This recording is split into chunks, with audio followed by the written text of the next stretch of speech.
kila pengo hapa duniani linazibika. Kila pengo. Ndio. Sisi kama binadamu lazima tuwe tunajikumbusha kila siku. Unaweza ukawa na umuhimu mkubwa sana kwenye familia. Ndio. Na familia inakutegemea, lakini haina maana kwamba usipokuwepo familia haitosonga mbele. Unanielewa? Unaweza ukawa ni mtu muhimu sana kwenye taasisi.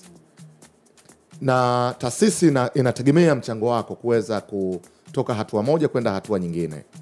Lakini lazima kama mwanadamu na wewe unajua, unajikumbusha kwamba even in your absence bado taasisi inaweza kumove on tu. Hakujawahi kuwa na mtu mkubwa kuliko taasisi. Kwa hiyo rais wetu Mama Samia alipata uongozi wa kuwa rais wa nchi kwenye mazingira magumu kidogo. Na hatujawahi kukutana na situation kama hiyo kama nchi.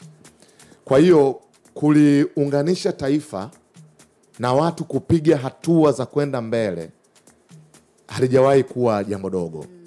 Unapaswa kumpongeza sana Mheshimiwa Rais pamoja na wasaidizi zake wote kwa kazi kubwa ambayo wameifanya.